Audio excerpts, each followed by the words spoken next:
他为什么要住你家？怎么，你又不是没住过？好了，让他住在我家，至少有一个好处嘛。如果我也死了，你就可以抓他了。没远啊。对啊，去把景天的照片摘下来。为什么？我让你摘，你就给我摘下来呀。哎。行。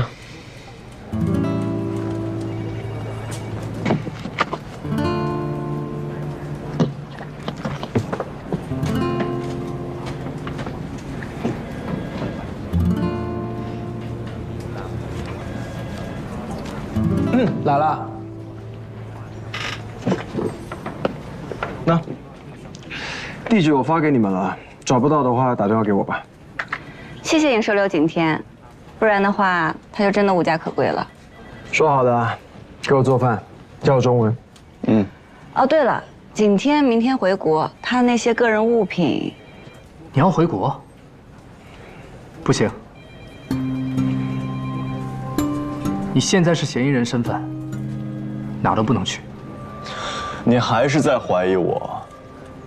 没错，你给吉拉宇那瓶香水的鉴定结果已经出来了，那根本就不是什么香水，而是一瓶纯纯的果汁，招蚂蚁的果汁。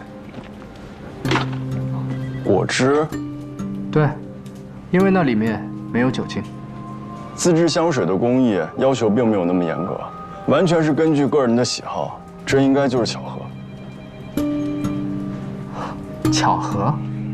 那些蚂蚁明明在留房间的培养皿里待得好好的，如果没有人有意为之，他们会凑巧成群地跑到楼上。当然，这是有人故意而为之的，要不然怎么叫谋杀呢？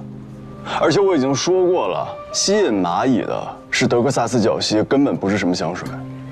吉拉宇的房间里没有外人进入的痕迹，就是说，整个房子里就只有你们3个人的痕迹。没有外人进来的痕迹，就代表真的没有人进来过吗？不排除有这个可能，但也有就是你的可能。所以作为本案的嫌疑人之一，你哪儿也不能去。而且我现在有权利把你关起来，如果之后证明你是无辜的，我们自然会把你给放了。你要干嘛？哎，德，你先听我说，你需要冷静，收起来。来，过来。德，我们来分析分析啊，你觉得这个案子的凶手有几种可能性？我们都写出来。开始吧。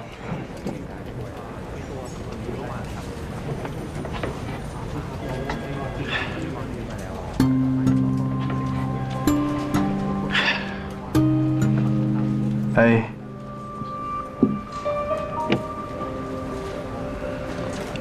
谭是凶手。B， 刘是凶手。C，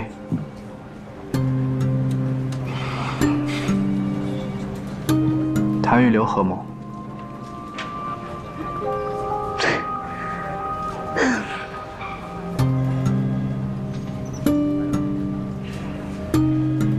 完了吗？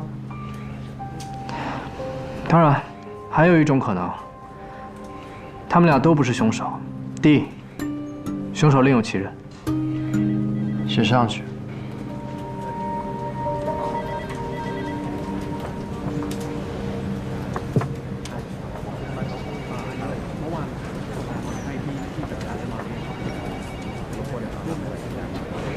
写完了吗？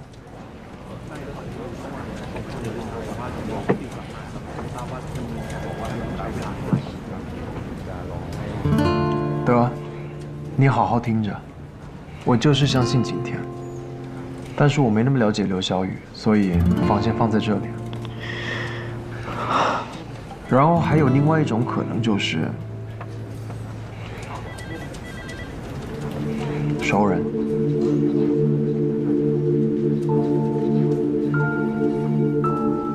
生人，熟人，我是觉得有可能啊。你们看一下这个。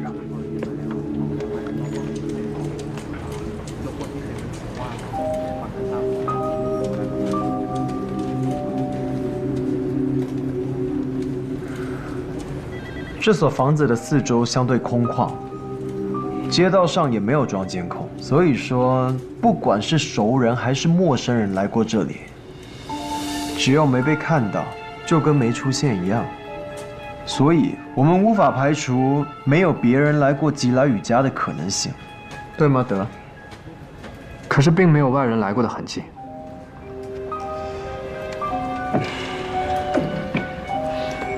当然，来的人可以消除自己的痕迹。当晚景天回来之后，就在房间里戴着耳机睡着了，所以说他肯定是不知道，更没见到有人来过。师兄每晚11点都会服用右佐皮克隆，也可能那天没吃啊。当然，也不排除你说的这个可能性。所以，一，刘小雨的熟人；二，吉拉雨的熟人；三，刘小雨和吉拉雨共同的熟人。好了，那么除了 B， 这才是更需要下功夫的地方。我同意。我和师兄的房间都是不上锁的，晚上睡觉也不会锁起来，所以即便是有外人进去来调动蚂蚁的话，同样也很方便。只要他进到这所房子里，并且不被我、师兄还有吉拉雨先生发现就可以。是的，考虑到凶手事先经过了精心设计，用马里科帕须蚁和德科萨斯角蜥这神奇的组合来杀人，那他一定是事先知道了刘小雨的房间里有马里科帕须蚁，并且他也知道他有不锁门的习惯。还有，德，你不用瞪我。我没排除是刘小雨做的案，我们现在是在探讨有没有更多的可能性。同时，我们的痕迹兄弟也说了，这个房子的门窗没有外人侵入过的痕迹，所以凶手很有可能是大摇大摆地从正门里进去的。也就是说，很有可能是吉拉雨或是刘小雨他们亲自接待他进去的。凶手在做完案子之后，收拾好自己的痕迹，又大摇大摆地从正门里走了出去。但现在刘小雨跟吉拉雨他们都死了，啥也问不着了。熟人作案？是的，也有可能是熟人指使。我已经派人去排查吉拉与他全部的社会关系，包括之前在外地的。今天，你可以想一下刘小雨他身边的社交圈吗？这或者能够给到我们一些线索。师兄他在中国的社交圈我并不了解，但是在这里最熟悉的应该就是我、金陵，还有唐教授和李国姐。那唐教授他有可能知道你和刘小雨从来都不锁门吗？这个我倒是没有跟他提过这方面，至于师兄有没有说过，我就不清楚了。可问题是，如果你们怀疑是唐教授杀的吉拉雨，那比你们怀疑师兄去杀吉拉雨那就更荒唐了。至少师兄和吉拉雨吵过一架，可唐教授跟吉拉雨之间并没有任何关系。一个国际上非常知名的昆虫学教授，为什么要这样费尽心机，而且冒着这么大的风险去杀害一个跟他八竿子打不到的一个普通的泰国人？这没有道理啊！是啊，据景天的了解，唐教授和师兄之间倒是有矛盾，师兄和吉拉雨之间也算是有矛盾，但是唐教授和吉拉雨之间，真是完全无法想象有什么矛盾啊。不过我们还是要跟他接触一下。哦，明天他和李国姐和我们一起回国。他们也要回国啊？嗯，他们的一个科研项目落地了，要在国内开新闻发布会，还要给国内的一位教授的雕像做落成揭幕。那你给我一下他的联系方式好吗？我觉得还是要联系一下。发过去。OK， 我收到了。那你们先回去吧。不过我已经好几天没有回家了，你们可能要帮我收拾一下。那景天的那些个人物品，他的那些个人物品如果都没什么问题的话，你们都可以拿走了。但是关于刘小雨的东西还在排查当中，可能要你跟他们的父母说一下，到时候排查完了，我们会给他们寄过去。没关系，反正我过几天就回来，回来再寄也一样。好的，卡，在，你带景天先生去取一下他的个人物品吧。好的。那我就先不送你们了，那我们先走了，拜拜。拜拜。拜拜。我会帮你找到真正的凶手。是帮你自己。谢谢。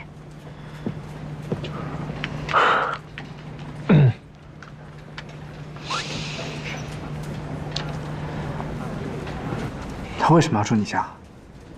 怎么，你又不是没住过？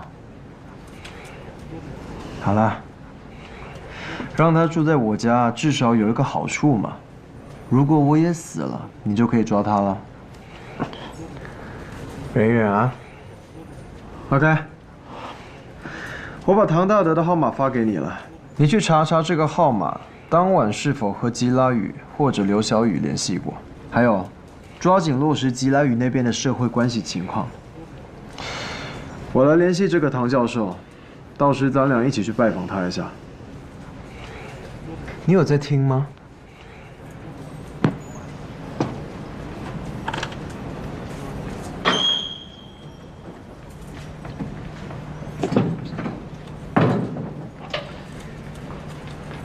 一看唐和吉拉雨就是八竿子也打不着的两个人，这一点我倒是同意谭景天说的。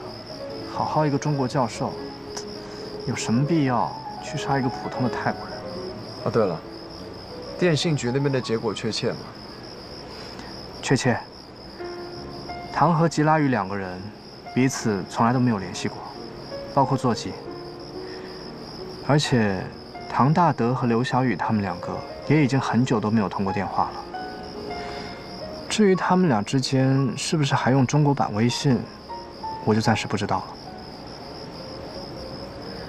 你再落实两个事情：一，看唐大德他们是否订了回程的机票；二，去唐大德他们的学校了解一下他请了多长时间的假，也顺便去了解清楚唐大德的研究课题具体是什么内容。知道了。行了，分头回家吧。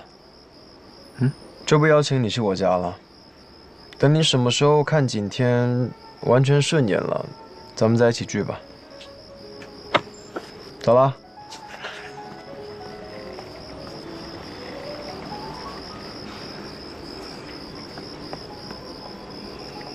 生气了，又生气了。改天单独请你吃日料，啊，好吗？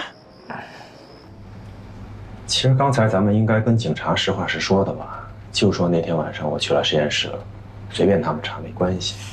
咱们这样说会不会妨碍警察查案呢？问题是有人看见吗？还真没有。所以啊，你要是说回实验室了，又没人看见，一调查起来，明年肯定别想回国了。那边还有这么重要的事儿，发布会和雕像揭幕都有市领导在，咱们耽误不起。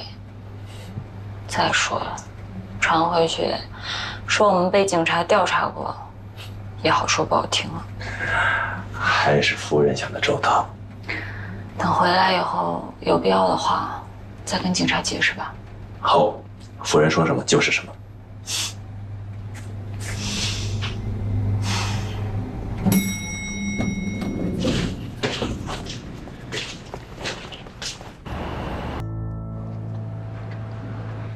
我都看过了，看了很多遍。他不管去哪儿，都始终是一个人。素攀是不是有点正派过头了？一个男朋友都没谈过。很有可能啊。你之前还笑话我，那警长你呢？因为他身上一个丑丑的纹身就能说明他恋爱了？这一点我敢肯定，他肯定谈恋爱了。如果他真的恋爱了，他们两个怎么可能连一顿饭都没有一起吃过，也没有一起看过电影？这怎么可能呢？也可能她男朋友没时间陪她。很有可能哦。那叫什么谈恋爱啊？素攀房间里那些纹身照片比对的怎么样了？警长，已经比对出1/5了。目前照片上这些人都有可靠的不在场证明。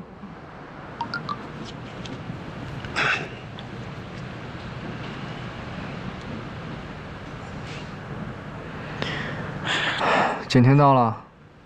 对啊。你怎么知道？看你的表情，猜到了。警长，有新情况。走，谢谢啊。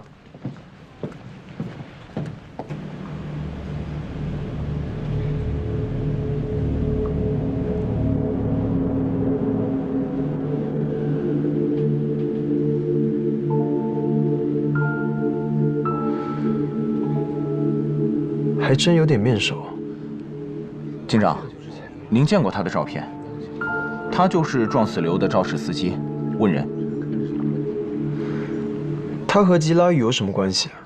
是这样，我们排查时了解到，吉拉雨6年前离开素可泰府的一个主要原因，是因为一个叫缇娜的女孩子，她自杀了。这个缇娜是他的学生，跟他学画的过程中，两人走到了一起。但是吉拉雨生性放荡，同时与多个女人交往，还把魔爪伸向了很多跟他学画的女学生。缇娜只是他的猎物之一。后来缇娜发现吉拉雨他真实的面目，缇娜知道自己被骗了，就自杀了。难道这个缇娜就是问人的女儿？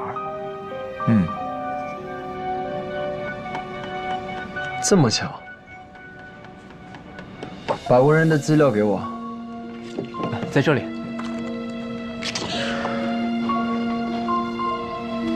问人是杰拉雨所在学校的计算机系的老师。女儿自杀后，他伤心欲绝，在生活上也一蹶不振，然后就离职了，离开了学校。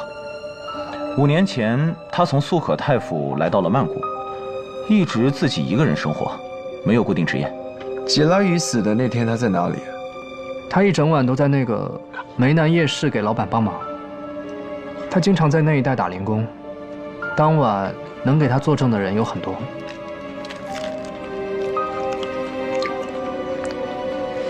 这么巧？难道说刘小雨的死不是简单的交通意外？那问人应该撞死吉拉雨才对啊。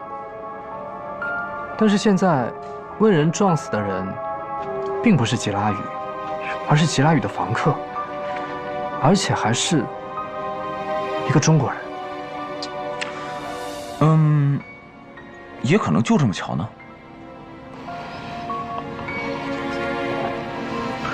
那这未免也太巧了吧？要不我们干脆把问人抓来问问。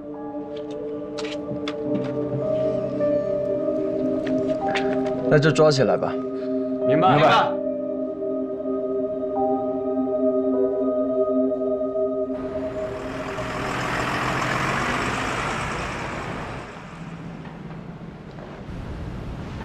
你有个女儿叫缇娜是吗？说。是。你认识杰拉雨吗？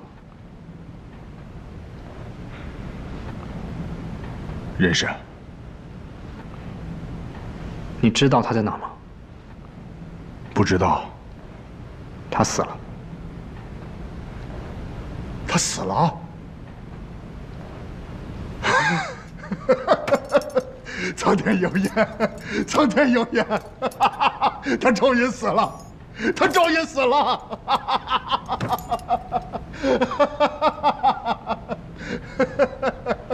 你不关心他是怎么死的吗？对，他怎么死的？是谁杀死他？是被毒蚂蚁咬死的。咬得好，咬得好，他死得越惨越好，越惨越好。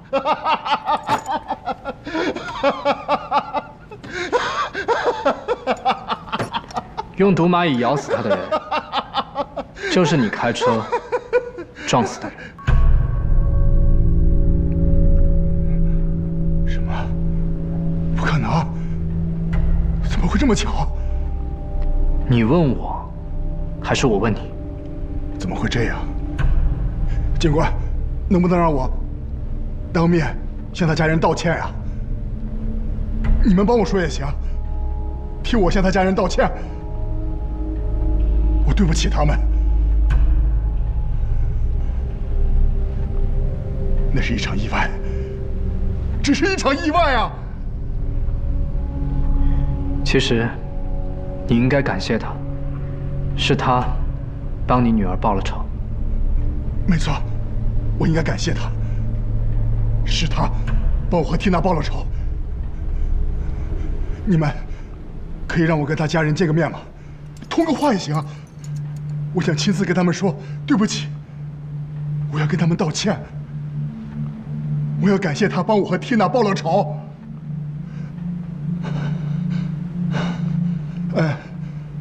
或者我先感谢，后道歉。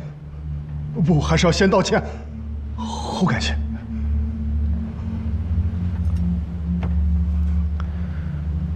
他可是杀吉拉雨的凶手。吉拉雨就该杀，他难道不该杀吗？他毁了我女儿，毁了我，毁了我们一家。你们知道吗？我女儿死的时候才16岁，才16岁，她就这样死了。我想在我眼前把她杀了，我恨不得我亲手杀了她，我亲手杀了她才解恨，亲手杀了她才解恨的。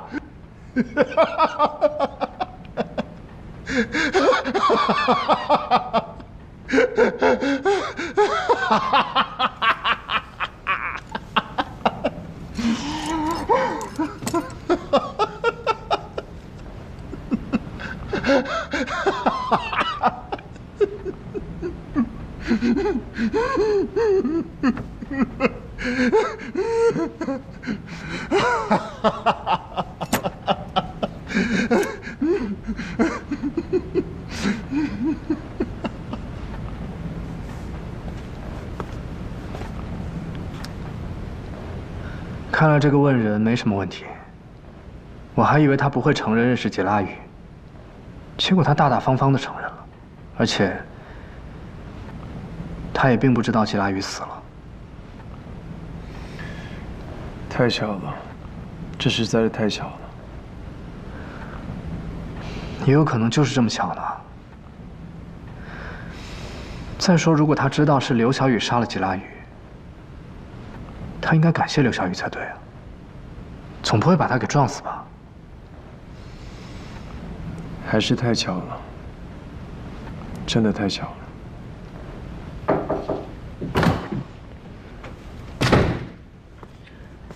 警长，我们在问人的手机里发现了这个。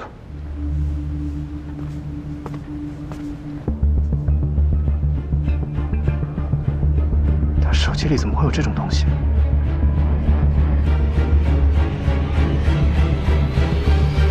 竟然敢杀！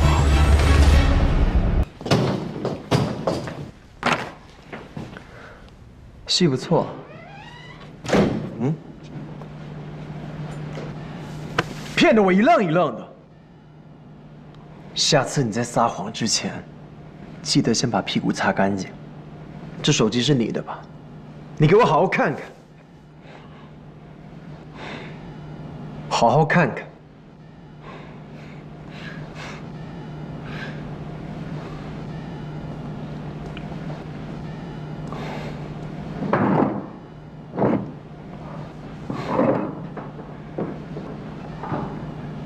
不瞒你，警官，这个视频我看了好久，我把它下到手机里，就是为了随时可以看。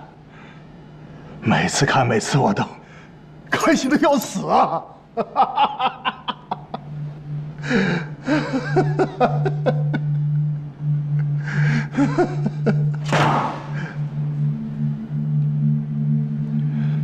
那你跟我说说，到底怎么回事？我也不知道。这个视频是有一天在我的邮箱里突然发现的，我也不知道是谁发给我的。我回复了对方，对方没有回消息了。你们可以去查啊。看，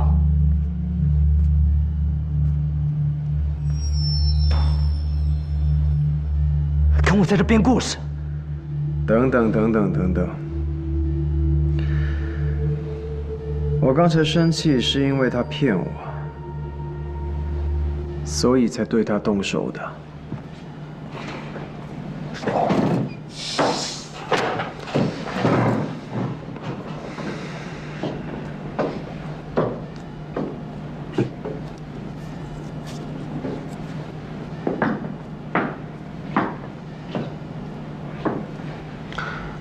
我向你道歉。真要说起来，人家才是真正的受害者。心爱的女儿缇娜，如花似玉，被吉拉宇这个杂种给害了，又是自杀的。法律根本没有办法惩治吉拉宇。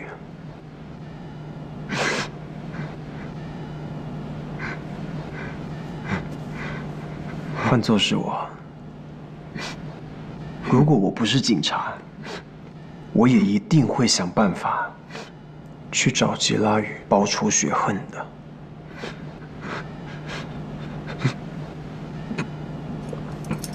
就算他跑到天涯海角，我也要找到他。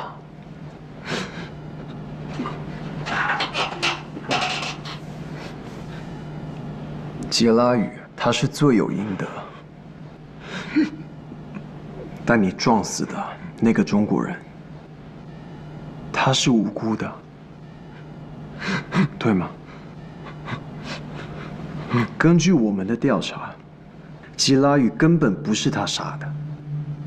因为我们有他明确的不在现场的证明。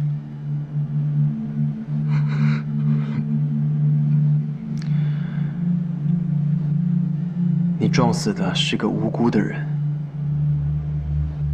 他和缇娜一样，他们都是无辜的受害者。他的父母来过了，他们和你一样。也只有这一个孩子，因为你，他们白发人送黑发人，和你一样，也要孤老于手。不可能，是他杀的，就是他杀的。他和我说好了，他说他是吉拉宇的房客。他帮我杀吉拉宇，然后我再撞死他。如果他要自杀的话，他有100种方法。就是，他说，他早就不想活了。他想自杀，他父母同学接受不了，所以才让我帮他把他撞死，这样还能给他父母留下一笔赔偿金，懂吗？我是在帮他，我是在帮他。这个视频就是他发给我的。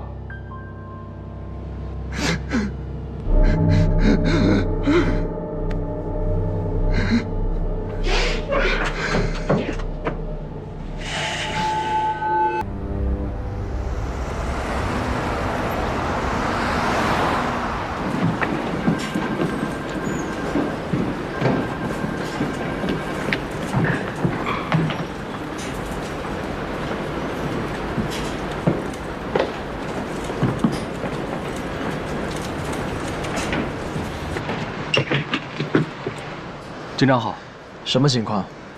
你看一下这个。这是刘小雨房间放蚂蚁的培养箱吧？对，本来我们把刘小雨房间里所有的培养箱、培养皿，连同里面的蚂蚁，都送给刘小雨生前所在的那个国立科学院了。但是刚刚，国立科学院又派人把这个箱子给送了回来。为什么？你们看这里。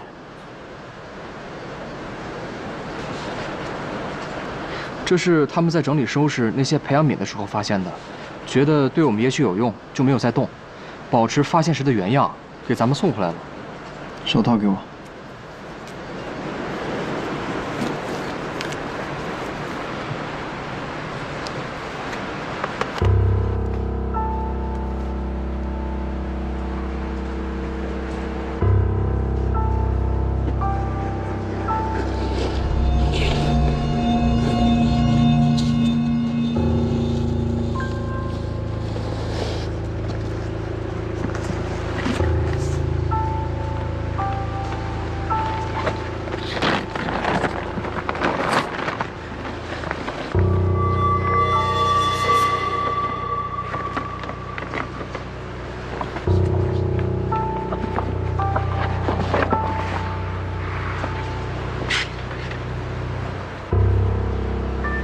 写的是什么？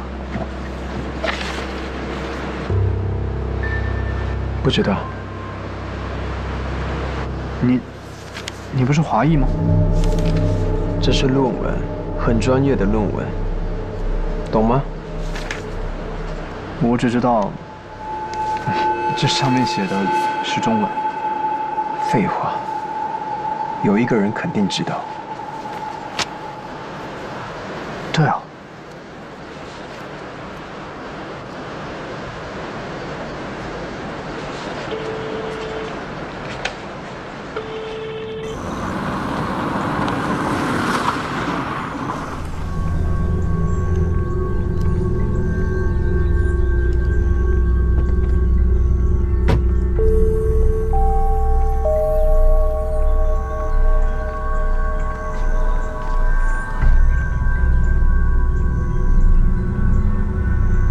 就是这个。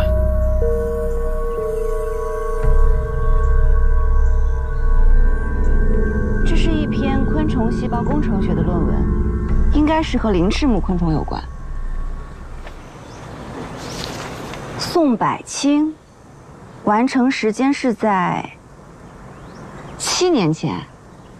刘小雨把它埋在蚂蚁培养箱的沙层里，他很显然是在保护，甚至在隐藏这篇论文。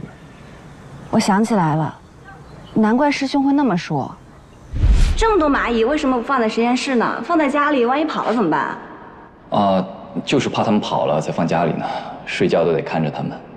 景天说的对，师兄一定还有很多话还没有说。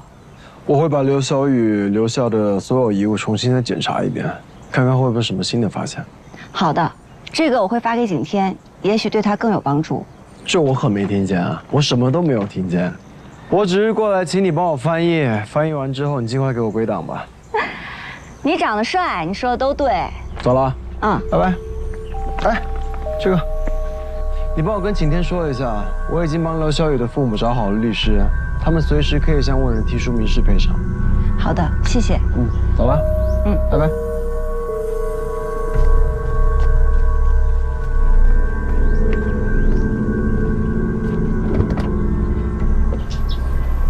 我跟你说，你一来，文慧姐真的特别高兴，明显能看得出来。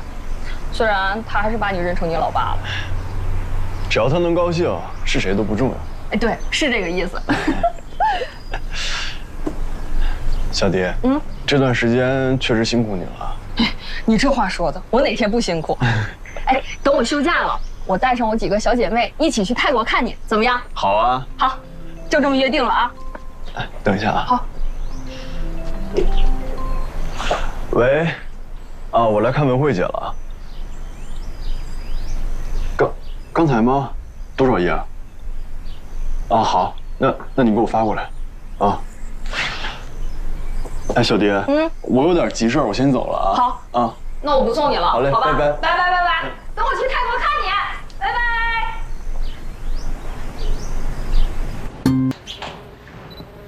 站住！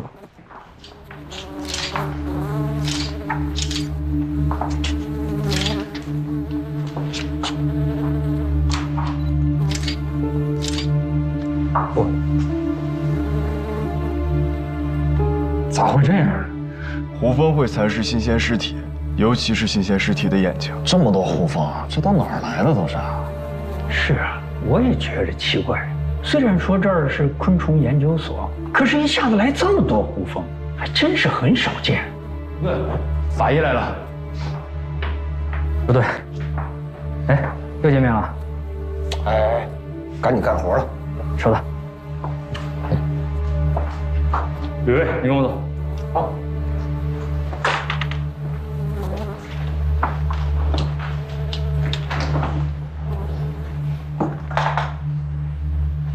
我得说一下，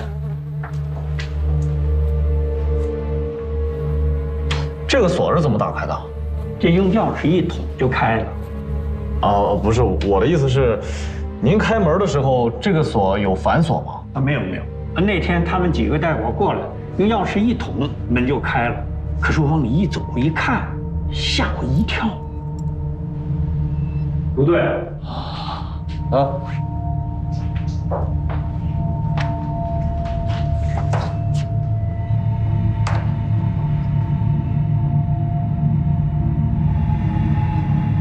有志试一下。是。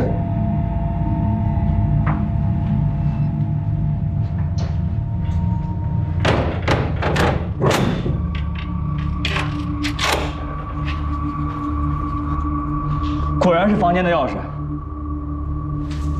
有志，把这个地方化验一下啊。是。陈处长，哎，这个实验室有几把钥匙？有数吗？有数，有数，一共2把钥匙，一把在我这儿，还有一把就在何景之那儿，应该就是刚才这把。那你平时都会把钥匙放在哪？发现钥匙被动过吗？这我们所里边所有的备用钥匙啊，都在我们处里边的保险柜里边呢。这我亲自保管这保险柜，这不就是怕万一要是出点什么事儿，咱们说不清楚嘛。你看现在，这个实验室是死者的吗？不是，是他原来的导师宋教授的。后来这不宋教授牺牲了吗？这个实验室就没人用了。那死者怎么会有钥匙？哦，是这样，宋教授牺牲以后，这实验室没人用了嘛。宋教授的另一个学生唐教授就把钥匙要过去了。他说要保持这个实验室的原貌，这样呢，他们几个学生啊，时不时的来瞻仰一下。另外，他们也可以过来查个资料啊什么的。后来这唐教授也出国了，就把这钥匙留给了何景之。哦，对，这个唐教授啊，就是跟景天一块回来那个唐大德教授。景天师兄的导师啊。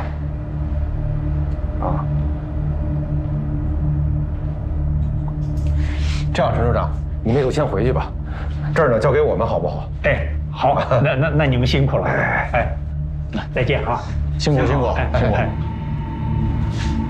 不对，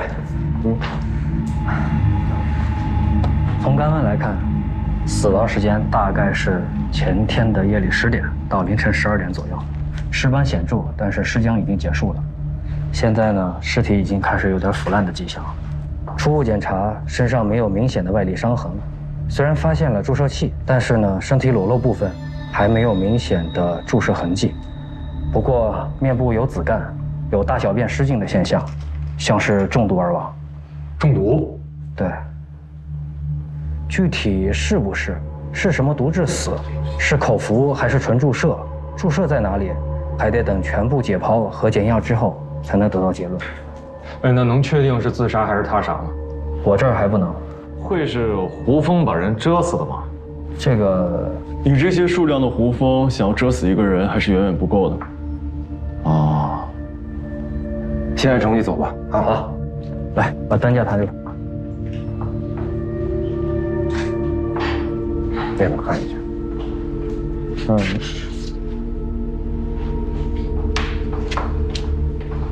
你们俩什么感觉？我觉得吧，这就是一个典型的密室杀人。门反锁的，这窗户我都检查了，这都好好的，没有任何撬动痕迹啊。我不同意这个猜想啊，法医还没排除是自杀的可能吧？是没有排除，但你说自杀，干嘛非要来到这么一个几乎快要废弃的实验室啊？还把钥匙放在地上，还招来一堆胡蜂装神弄鬼，这太刻意了。不是，那跑到大马路上自杀，那能叫自杀呀？